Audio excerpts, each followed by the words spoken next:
Good afternoon and welcome to Solent Sports News. Coming up on today's show, England prepare for their second game of their Euro 2020 qualifying tonight.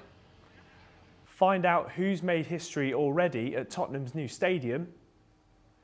And back with a bang, a Southampton boxing club hosts an amateur event to remember.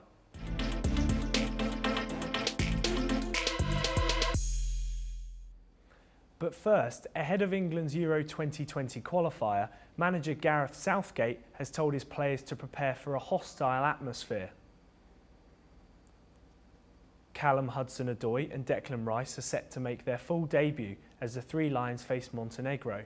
Meanwhile, Dortmund star Jadon Sancho will likely miss the game through injury. Tottenham's new stadium will be ready for their Premier League match against Crystal Palace on April the 3rd. Southampton's under-18s made history yesterday as midfielder Cornelius Hansen scored the first away goal at Spurs' new ground in a 3-1 defeat to the Tottenham youth team. Amateur boxing was back again for an entertaining evening in Southampton. Pound for Pound Boxing hosted one of the monthly exhibitions over the weekend as young boxers entered the ring once again. Our reporter Gurpreet Singh has the story. The showground has reached great heights in and around Southampton over the last few years, and head coach Steve Barnes was elated with how the showground had progressed and prospered over the years, and the response from the locals has also kept him up and going. We're growing as a club where we're actually creating better boxes as well.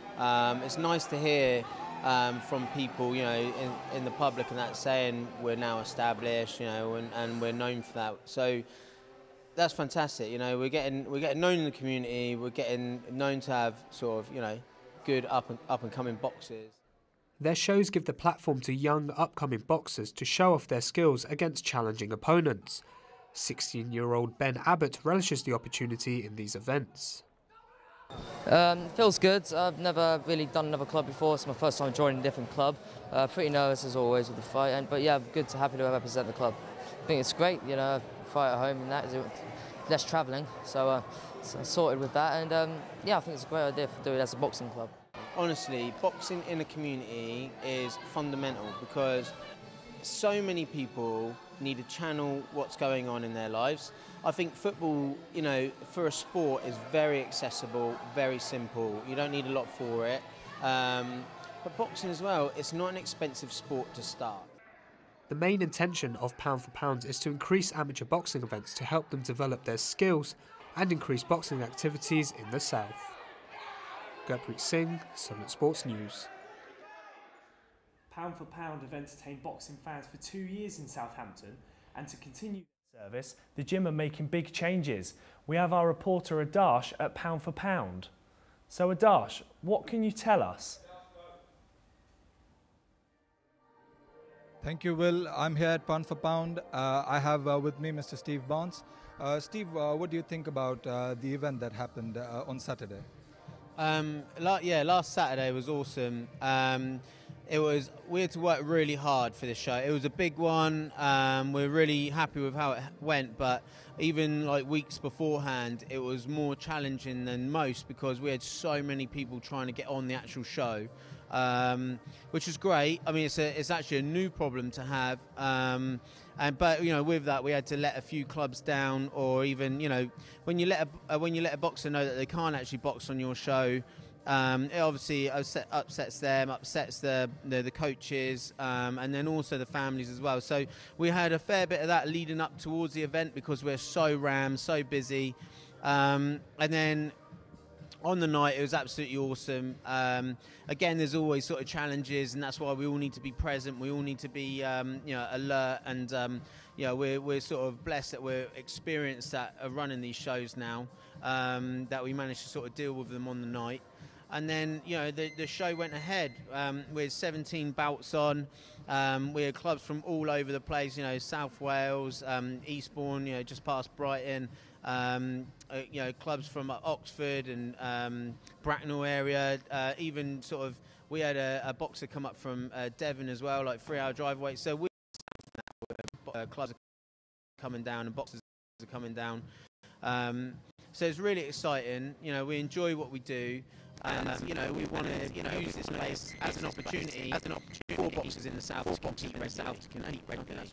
I think that's what happened. And shortly, could you explain about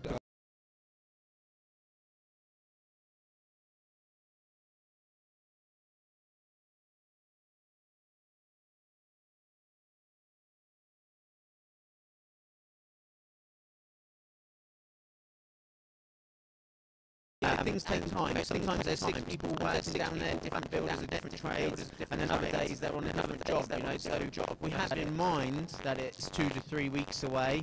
I've even booked a boxing show there in 3 weeks' time.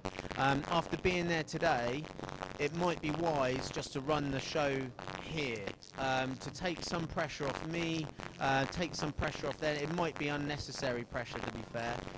So if we were to do the next one here, at least everyone knows what they're doing, and we can be really ready for the next one over there. However, a phone call away, everything could change, things could move very, very quickly down there, and it could go ahead, you know. For us, it's a better setup. It's utilising the space better of rooms that we do occupy. Those are in there, and the rest of it is pure space. All right. In this building, there's a few rooms that we don't really use. The change rooms and the showers and the toilets are all separate from each other. We use that room over there, which is like only used on show nights, whereas in the new location that will also be our office and main reception entrance as well.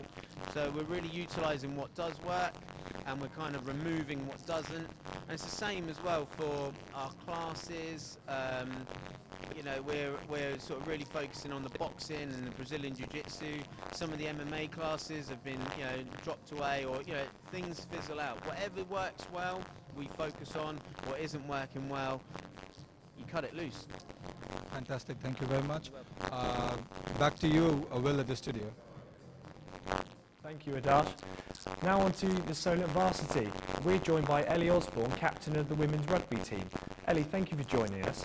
Tell us a bit more about Varsity for those people that don't know anything about it. So Varsity is basically 2 rival unis go up head against each other over 2 days, all sporting activities. And at the end of them 2 days, the winner of the university that wins the whole event this year, who has had the most points, so the games that everyone plays, whoever wins, they get the points added up, and then the winner overall of them 2 days. And being women's rugby captain, how do you think your side's going to get on this year? Well, we are typically known as an underdog. Solent Uni is known as being underdogs. I think we'll get an okay. Obviously, Bournemouth are quite a good side. We've still got 5-6 weeks left of training before Varsity, so we've just got to up that and see how we get on the day. And the new sports complex will be put into place next year. How do you think that's going to differ in terms of the atmosphere compared to this year? I think we have more spectators from actually Solent Uni coming to attend it, because obviously you have to travel away to Bournemouth, which is a bit of a trek just for a day of sport, but it's not very expensive to go. But I think, yeah, we'll get a lot more people involved from the uni who actually attend it. And how easy is it for those people to come and get involved? How much of an impact is that going to make? A big impact. So we've got, if you want to come down to Bournemouth, I think it's on the 8th of May, tickets are £5 for spectators, and you get a free bus there. And then if you're competing, it's only £15, so it's not a lot of money, and it's a good day out. Awesome. Thanks for that, Ellie. Into cricket. And cricket fever is well underway in India as the IPL is taking full swing. The Rajasthan Royals are taking on Kings 11 in day 3, and the Kings are currently 184 for 4. That's all for today, but don't forget to follow us at Solent Sports News. But goodbye for now.